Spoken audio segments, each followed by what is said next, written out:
You. I'm doing Good good. to see you too. Thank you. That's I'm that's super- great. Thank you guys for having me on. No, no, no. That's it's a pleasure for both of us to have you here. We've been waiting for this podcast.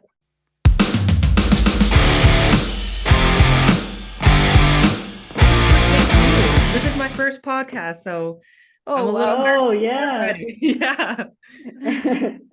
We will make sure that you have a nice debut, a podcast that you're proud of. Oh, well, thank you so much.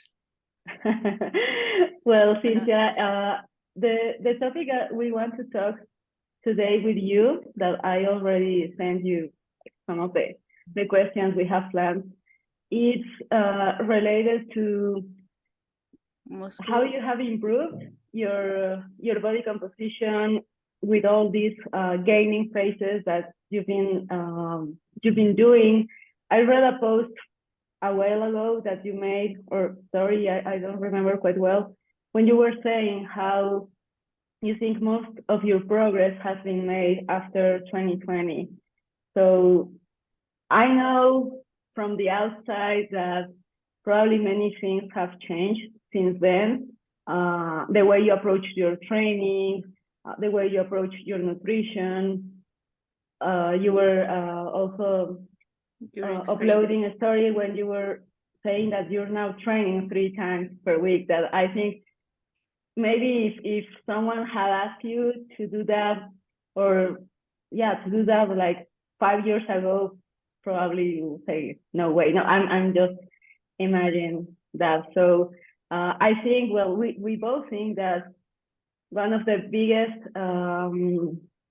mistakes that especially we as women tend to do with our fitness journey is to dedicate so much time to being leaner than to actually put on some muscle that in the end is what most of the time is gonna make us look good, perform great, and overall feel good.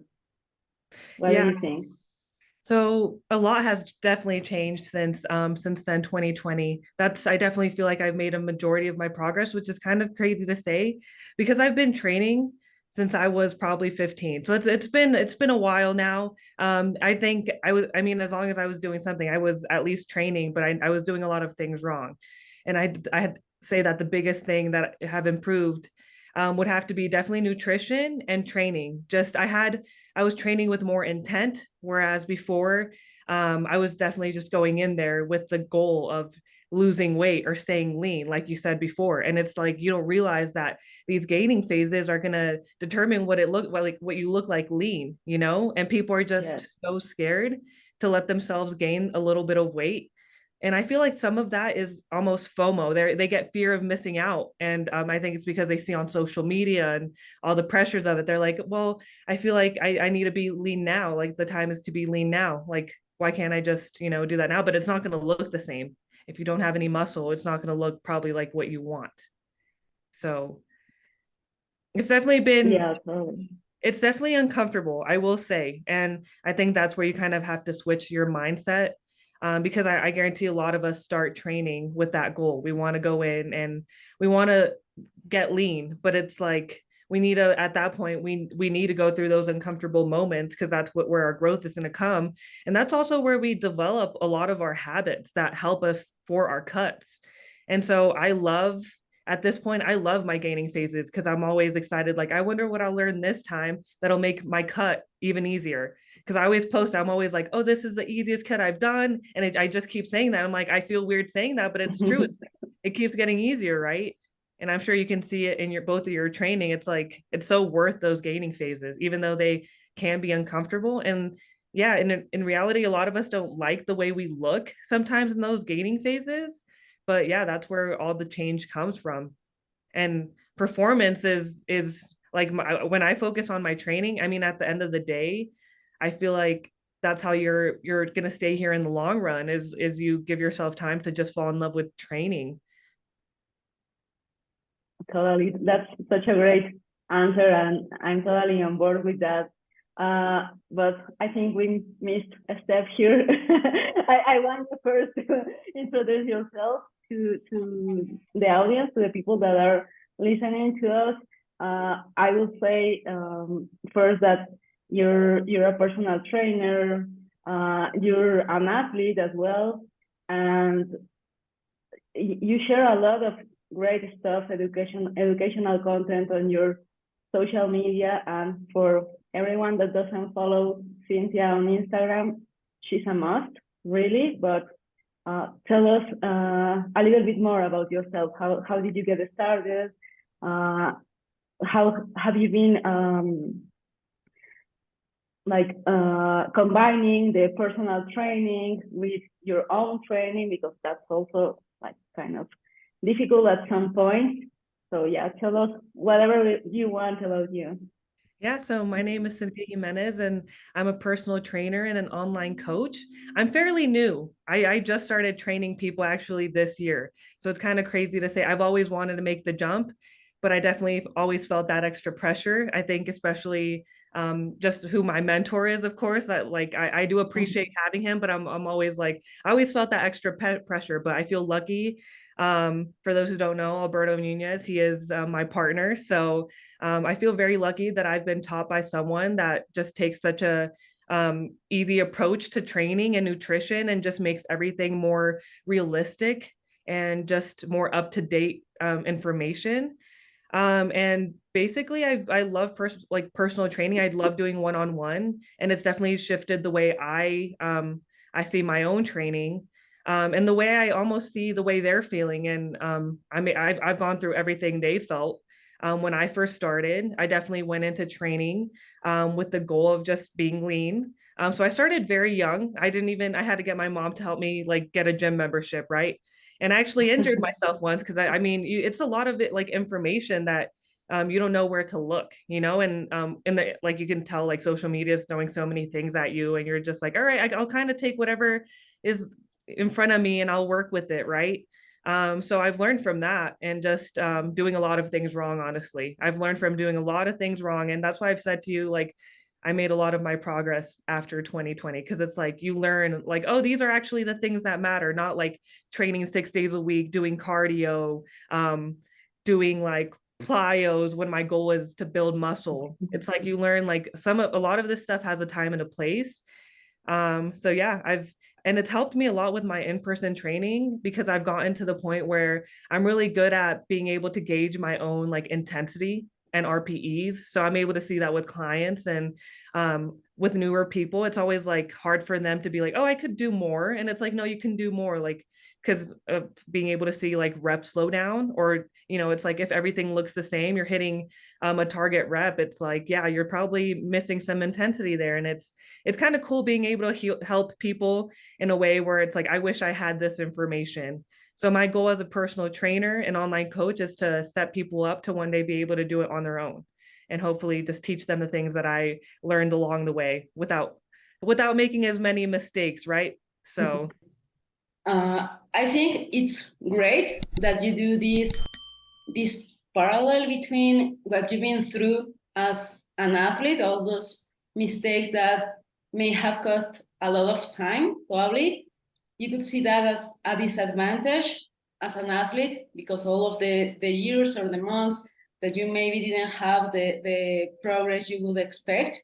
But that's, in my opinion, definitely an upside as a coach because you've already gone through all those different mistakes that most people make. And in reality, as personal trainers, online coaches, we can expect people that are not getting the progress they would expect at those times for the effort they've been made. So I think that combining of what you do with your own journey as well as what you do with your clients is great. And of course, having Berto as a mentor, I think it's a pretty good thing. But I do think you're making like your own path, like your post, your content, the way you show yourself, at least on social media. And I have the fortune to meet you in person in Mexico like some months ago,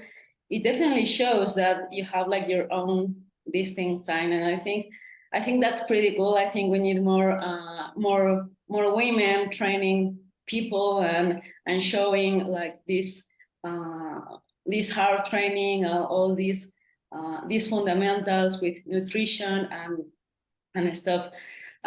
You were saying prior how sometimes those gaming phases can be tough, like especially I think in the mental side, like like the mirror sometimes does tricks with our minds, and we start to think maybe we shouldn't be doing this. So how do you go about those phases when you may be a little bit uncomfortable with the way you look, for example?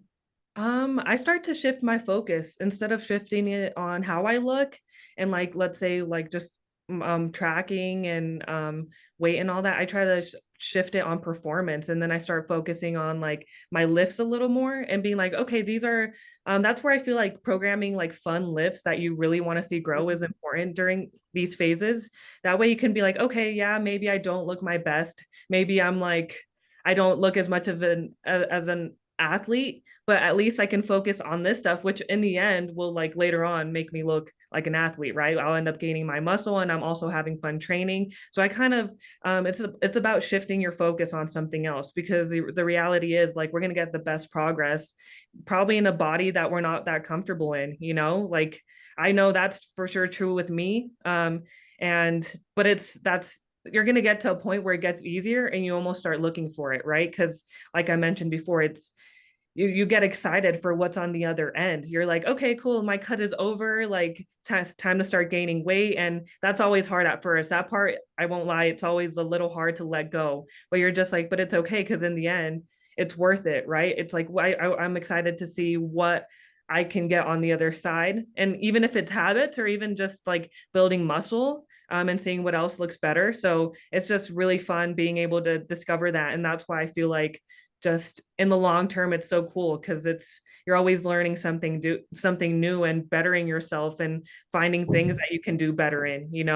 So but honestly, I love my training, and I feel like with everyone, you should try to get to a point where you just love the lifting part, just because if you're always focused on losing weight, it's no longer for you. You're no longer going to the gym for you. It's like you have a different goal in mind, when it should be to better yourself, to get stronger, to eventually get to just a better, body composition. Like if you keep focusing on being lean or not eating enough, it affects your performance. And I know for me, like if you don't let go of that pretty early, especially in your gaining phases, you're not taking advantage of the whole time, because we all know like gaining phases don't last forever. So it's like I want to make that progress as fast as I can. So yeah.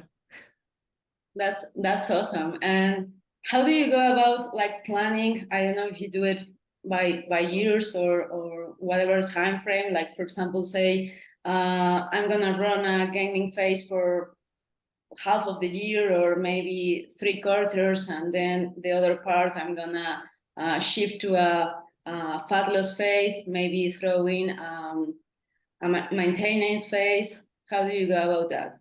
So basically, the first time I did do my first gaining phase, I did it for a year.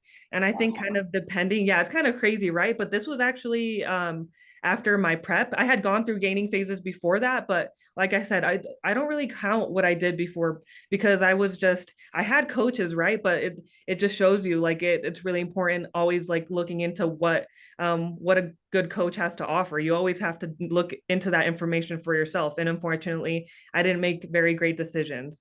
So I don't count those gaining phases, because I don't feel like I really gained much.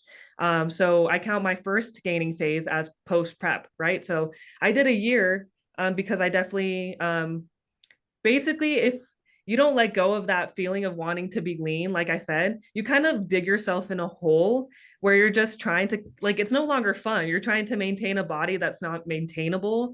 And you're almost left worse than before. So I actually gained more weight than I had before my prep ever in my life. The most I gained was after my prep. And it was really hard, but honestly, it was like the best thing to happen to me. So at that point, I felt like a year was what I needed to fully let go of, I guess, the trauma that I got from dieting. So, because I did have a different coach at the time, and like I said, coaches do matter, and they will affect. Like if you're not ready, if you haven't basically like earned the right to prep or cut, then you're setting yourself for failure, right? You're setting yourself up for something that you're not ready for. So I spent that year learning these new habits and just focusing on my lifting. And after that, it started turning more into my gaining phases started getting shorter. So it went probably from about 6 months to now, like, I was able to start adding maintaining phases, but it did start off with a whole year. Then I do about like 3 to 4 months of cutting, just a slow cut. And it was pretty cool because my last cut, I was able to have 5 days of like lowered calories. And then I had my 2 refeed days, which made it like so much easier. You still get your diet breaks, and it's cool finally being able to earn that, right? You're like, okay, I've developed the habits to where I can do this, and I didn't have to track my macros as strictly. I focused on calories, but like if I would have told myself, my younger self, that, I would have been like, no, you have to eat this much protein, this much fat, and this much carbs, this many carbs. And it's like, no, that's not the case at all. It's like we want to get to a point where we just get better at it, and the carbs and the fat doesn't matter. It's like you just track your protein and calories, and it just becomes such an easier process. You're allowed to live your life, because I felt trapped. I know we kind of all fall into the trap where it's like everything has to be perfect in order for us to get the progress we want, and that's definitely not the case. So and I learned like maintenance phases are so important, because what's the point of gaining and losing if you're just going to keep going in between that? It's like maintaining is such an important skill in itself, you know? Yeah, totally. And one thing that you just mentioned right now is with this mindset of everything has to be like perfect and things to be measured to the gram. Like when the reality, there's so much fluctuation, like on our daily lives, how much expenditure we have from one day to another. Also with all the nutritional data that are on the labels or of stuff that can be like 20% less or more what's reported. And I think we tend to underestimate how much stress and time it can take, like to try to be like this precise. And when you start to focusing what matters most, as you said, protein and calories and having your structure in place, sometimes you see even better progress, right? Because you're like liberating like all these fuel and sources for you that maybe you can focus on your training, for example. So I think that's a great message to have. Like in reality, it's not that you're lazier or that you're not that focus on what you're doing. It's a stage maybe even higher, like in this journey. You can do this kind of stuff because you've already gone through all these phases when you maybe you tracked everything to the gram, and now you know what's really moving the needle. So how's your gaining phase, your recent gaining phase, different from, for example, the previous ones in that sense, with the things that you track, the things that you get measured, maybe how you go about, for example, night out, dinner that's maybe not in the plan. Mm-hmm. How do you go about that? I still have like a calorie range and a protein range, but I usually, like, coming out of a cutting phase, I do track for a while. It's not perfect. Like I said, I like in my Fitbit, I'll put in these numbers because my Fitness Pal, I put in these numbers just so I think that's just kind of how you have to have it to be able to track your calories. But it's crazy. I'm at a point where I don't care if I see like a crazy number on those things. I'm like, whatever, I'm just looking for the protein and the calories. And so I did track a little bit towards like coming out of my cut.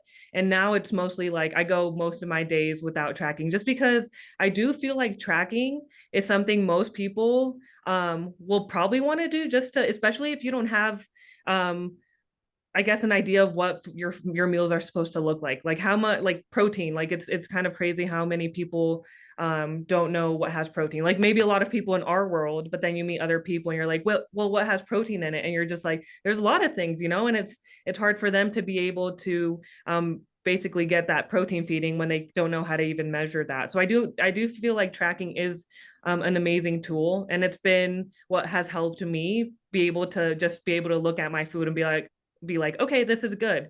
So I definitely, I mean, I don't know if you've seen my diet online. I think it's just crazy how a lot of people are always like, how do you eat that food? Like your food always looks so good. And I'm still around people that are very old school, to where it's like, oh, just the chicken and rice. And that's fine. But it's like, me eating pizza isn't going to ruin my progress. Like it's kind of, in fact, my training is probably going to be better the next day, you know, or the day after.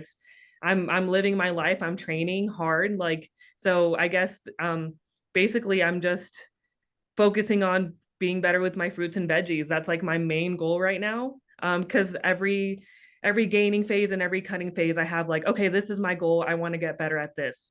And for this last cut, I just wanted to be better at not, I guess, being kind of annoyed when I went to go train, because I know we all get to a point where we're tired. We don't work as hard. I mean, that's why if you're losing weight, if you're in a calorie deficit, it's hard to gain muscle. And that's why I tell people, it's like I couldn't gain muscle like this because I literally am not, like, my intensity is off, my recovery is off, like.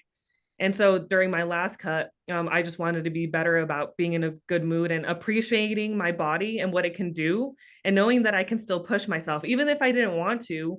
It's like, I know you're just doing it out of laziness. It's like you definitely can push yourself, because I know that was something that affected me quite a bit 2 cuts ago. It was like I started going into the gym and it's like, what's the point? I don't feel like excited to be here. And then it kind of ruins it. You're like, what, that this was my favorite part of the day. So this time it's just about my fruits and veggies, and I'm still eating spinach. So I'm like, okay, that's a good sign, because that's hard. Like these habits are, at the end, it's like about building habits, and you can't pick a million and then just like start. Then you have to pick one at a time, because I mean, it's the same with everyone's goals. It's like you set goals that are like not realistic, you end up failing, and then you're like, what was it, like all that work and for what? So I think this is where you pick some realistic goals for yourself, because we can still do that at where, like, our training age. It's like where we always have something we can do better. So that for me has definitely been my goal, because I did have a cut, which I shouldn't be saying this, but I'll say it anyways. I had literally, it was out of laziness, and it was before my maintenance phase, and I had days where I would eat like 6 Rice Krispie treats, 4 protein shakes, and I was just like so lazy about it, right? But it just shows you, I'm like, you can still lose weight. It's all comes down to like the protein and the calories. So I think people overcomplicate it quite a bit. But I will say I was able to do that because of the fact that I put myself, I guess, through tracking a little more strict before. So because some people just need that. Yeah, definitely. Tracking is such a great tool that teaches you a lot, especially for those people, as you said, that don't really know how to get enough protein, or don't really know how much they already having. Like it can serve you a lot to identify which are the areas that you're lacking the most, so you can improve over time. And yeah, totally, those pizzas that you and Umberto show on Instagram, I think they are homemade, right? Yeah, they are homemade. Yeah. Those look delicious. Those look delicious. Um, I want to talk more about your training. How are you splitting it up right now? How did you go about this decision of going into 3 times per week? Have you done that before, or is it the first time? So I actually went down to 3 days a week after my prep, and it was kind of because I needed that time to recover. And that's when Alberto started taking over my training. And I would remember just being like 3 days, like, are you sure? Like, I no cardio? Okay, like, and so at that time it was uncomfortable. And this time it was my decision because I was just like, man, I love training, but I just, by the time I got to that fourth day, I wasn't in it or I would skip it. And that's when you got to be like, okay, like, is there something that I can do better? Like, am I, and honestly, it's just life has gotten so busy that I'm just like 3 days right now for me is just what is going to be realistic. And we can still get amazing progress with 3 days, you know? I think it's definitely it makes me enjoy training even more because you're like, okay, I only have 3 days, right? So each training session you go in like ready to go, just with full intent. You're like, I'm going to make the progress that I need. I'm going to enjoy my lifting. And yeah, it's just, that's kind of what I started to look at. It's like, you have to be kind of flexible with your training, especially with life. You don't want to surround your life to fit your training. You know, you want your training to kind of fit into your life. And I don't think people get how important that is because you can give someone like a really awesome program, but if you're not able to properly execute it, then what's the point?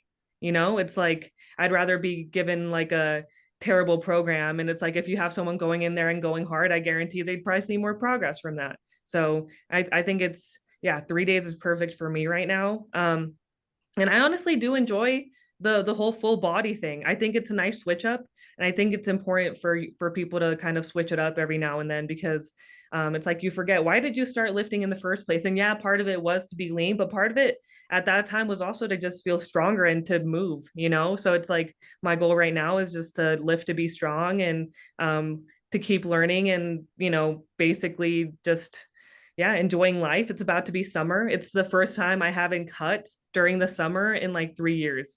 So I'm kind of like, yeah, yeah. So I'm pretty excited for that. Not that I'm gonna go ham, but it's like nice that I have the option, I guess, now to not really have to track as much. Which either way, if I did cut now, I think I'd be at a point where I could still do everything that I wanted to do. I could still go out and eat pizza with my friends. It's just about knowing like um basically like the time and the place and what to do before that. So yeah, it's definitely cool being able to build your toolbox along the way. And that's what makes this fun. It's like you grow so fast as long as you're patient and you're willing to take those chances and those gaining phases. It's so worth it.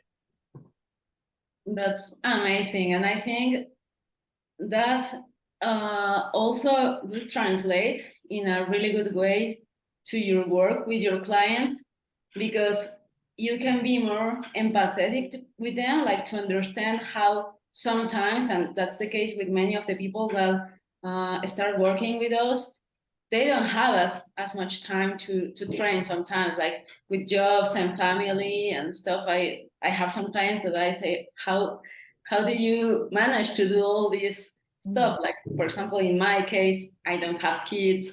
I have a gym in my home, and sometimes it can feel to get hard to get these sessions. But if you're going through a phase now that you're prioritizing, like you said, that effort, that intensity, that enjoyment for your sessions, you can relate even better with the people that work with you, because I think that's a huge gap sometimes with trainers when they start working with people. Like, they expect people to do like all the stuff that bodybuilders do, that sometimes it's like two different worlds, right? So I think it's pretty cool that you're going in that way. And as you said, I think you're like super excited to go train. I would imagine I've never gone through only 3 days. The least I have done is 4 days. But now that you're telling me all of this, maybe I will try it. I think that would be a really nice experience. And I do love full body as well. It's been a while since I've done that, but well, yeah, definitely like focusing on just one exercise for each main body part or one lift is definitely something that's exciting. And what are your main movements right now, the ones that you're trying to push like the hardest, or you have like, maybe you have like some goals in regards to, I want to lift like this amount of weight for X amount of reps by the end of this gaining phase? Do you have like some things planned around that? So I definitely, my favorite movements would have to be my RDLs and my pendulum squats. So basically, I already am starting to see like my movements go up. With my RDLs, they've kind of been the same weight. And honestly, my goal is just to make them better. Doing them with the hold is just brutal. It's like you see progress very slowly. And it's like that 3-second hold. So I kind of got rid of that because it's just mentally I could not do that anymore. So I was just like, okay, I'm just going to focus on getting more reps. And it's honestly, I just focus on a rep range. I don't have a target weight. I'm kind of just like every time I just want to try to get better. And I'm kind of at a point coming out of my that cut. I think it's been like 2 months now that it's like, okay, I'm starting to see my numbers go up now. My pendulum, I finally added some weight to that. And it was at the same weight for probably a year because it's like I maintained for 6 months, right?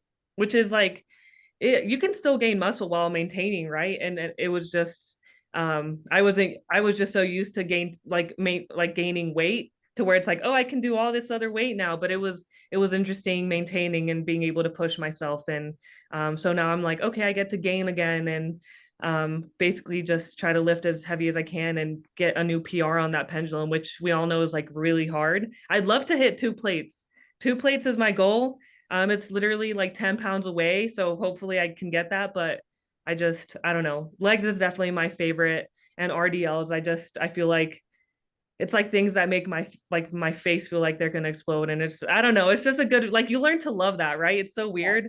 Like you explain it to people and you're like, trust me, like it feels weird, but you'll learn, like you want that feeling, you'll start to look for it. So yeah, those are definitely my 2 main movements. And for upper body, honestly, my pull downs, I just feel like my single arm like lat pull downs have done so much for my back. I never was someone that was like, oh, like I have an amazing back, and I'm finally starting to see just some awesome changes from, I'm sure, just training, right? But I just love those pull downs, the stretch you get, especially just the pull arounds too, just like switching up the training and adding all these other new things, which it's like, I mean, it's crazy just to see, like hearing what everyone else has to say about it, but then you do it and you're like, but this feels really good. So whatever, if no one really knows if this is good or not, I'm still enjoying it. So what, like I'm seeing progress. And I just, even like right now, my favorite body part is really weird is my traps. And I've gotten that because of my RDLs. Like I've never been like someone like, oh, I want really, really nice traps, but it's like you get it from just naturally doing RDLs, right? And you're just like, man, this is kind of sick. Like I've built that, and I never had anything like that. So it's cool seeing like your new goals like just change. It's like it's no longer like your legs, right? Or glutes. It's like now I want like traps, So yeah. That's amazing, and it's so funny how there are plenty of things you say, and I feel like the same way. Like for example, of course, my first years of training, it was like focusing on the legs and the glutes. Never grew because I wasn't eating enough. I was doing a lot of cardio, and when I started like dropping the volume on the direct glute work and just focusing on getting stronger, eating plenty, and performance, I still don't have them as big as probably like my hamstrings, for example. But yeah, totally. My perspective with my upper body has changed a lot. Like the day I think I look forward the most are the days when I do like my back work, like these pull arounds. I love them as well. So yeah, it's crazy how your goals start to change once you've gone through like all these years of training and all these lessons learned. I think that's amazing, and you have such an amazing back. Like I thought you were gonna say like the pull-ups because you're super strong on those, and you can see like all this detail on your back muscles. It's amazing that the physique that you're developing, and just recently that we saw you. Well, I saw you on Mexico City.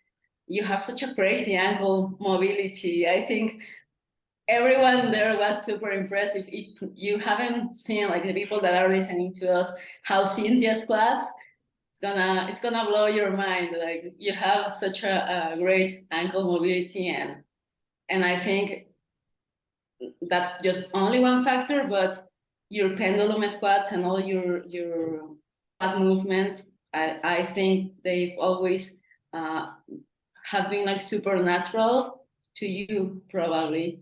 So yeah, that's a great thing that you're mentioning. And what are your plans like to the near future, like with this gaining phase? How long are you planning to stick with that? What comes next?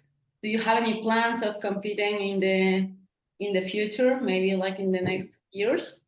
Yeah, so my plan for the rest of the year is going to be just gaining. And then maybe towards the end, I will probably set myself up towards a cut because Alberto is competing next year. And we kind of talked about doing like a little photo shoot together. And of course, I'm not going to get as lean as him, just because I don't think both of us prepping together would be a good idea. Just because it's been years for me. It'll probably be like the first time. I won't even count the first time because it's going to be completely different. But probably cut again, like beginning of next year, somewhere around there, which is really nice because now I can just focus on my lifting and messing around with all the new things that you can't add when you're cutting. Because it's crazy. Sometimes you're like, I want to change something, and you're like, well, what's the point? Right now, it's like you're not in the position to even gain muscle. So just keep everything the same and keep it as safe as you can. So I'm excited to just be able to mess around with my training and just have fun. And then hopefully next year I'm cut. And I mean, I'd love to compete. I honestly went a little bit there thinking I would never compete again.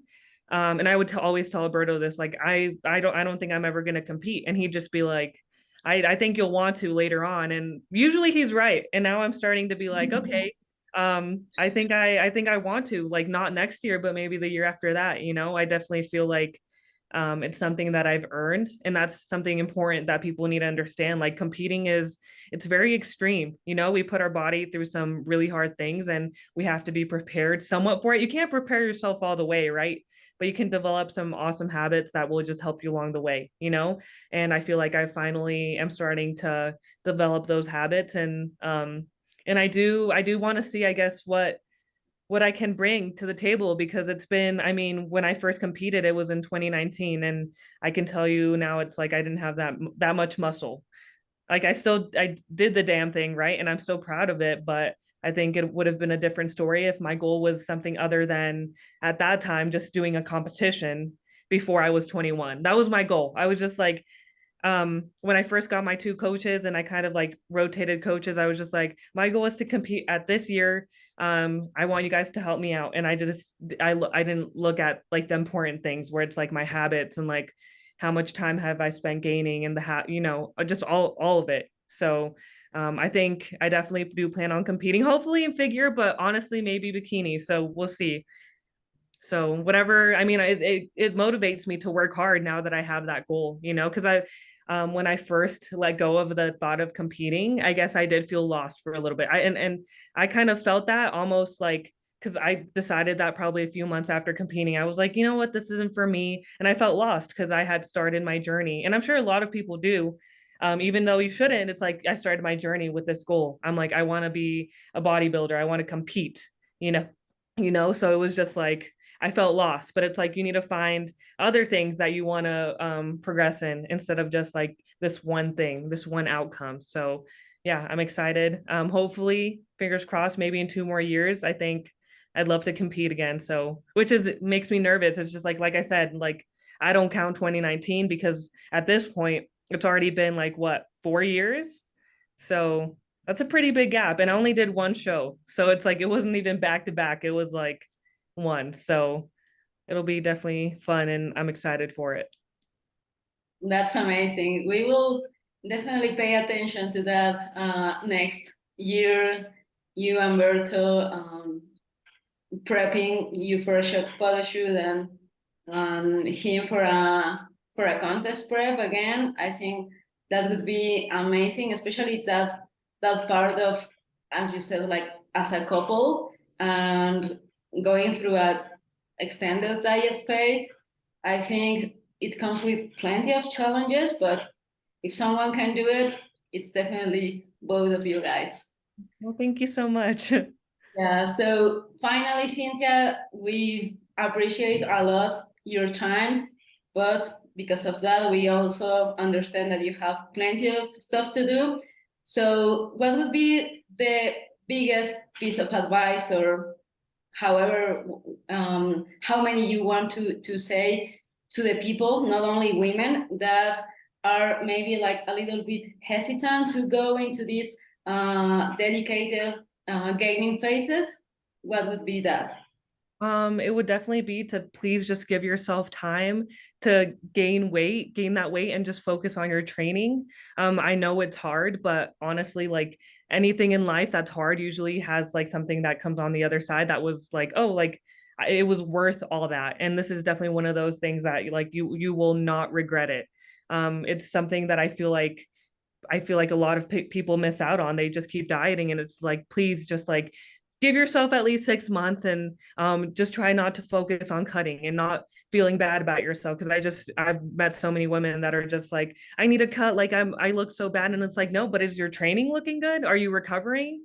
Like you're missing out on these awesome things, like your stress. I know, like when you're cutting and stuff, your stress is a lot higher because a lot of little things take you off. So yeah, that would be my advice. Just take that time to gain and lift and fall in love with training, and I promise like you'll be around doing this for like the rest of your life. So you'll learn new things, and not just in training but in life. You'll learn to push through really hard things and delay gratification, right? We want to like lean out, but later when we earn it. So earn it, don't just go out there and grab something that you're not ready for. Earn the right to cut. Yeah, those are great words, like earn your right to cut. I think that's amazing. And finally, we have this tradition on the podcast that we always recommend a book at the end of the episode. So maybe you want to start, or in the time that you are thinking, probably I can recommend one. Yeah. You want to do. I'm gonna recommend one that I've literally just finished reading, and you've probably heard it a million times, but it's literally helped me become a better coach, and basically for myself and for other people. And I'm gonna recommend the muscle and strength training pyramids. I know that's very cliche, but I tell people all the time, if you want something that elevates your training and nutrition, like, man, it's changed everything. Like I feel like so much more confident in my work because of that one book. So especially trainers out there, I know, it's like sometimes you feel lost in what to read or who to get that information from, and that's like honestly like the biggest recommendations. Like that book has changed everything for me. So obviously I'm a little biased, but it's still an amazing, like seriously, like yeah. So actually Alberto got him for me for Valentine's Day, which is hilarious. So yeah, that's a great gift. Yeah. And as I said prior, I think you and I are kind of connected, because look what I have here. This is the book that I was going to recommend, right? As well. So I'm gonna have to recommend another one. I will go with Scientific Principles of Hypertrophy Training from RP, but totally on board with what you said. This is a must for everyone that really wants to improve in this journey as an athlete, as a coach. Definitely a must.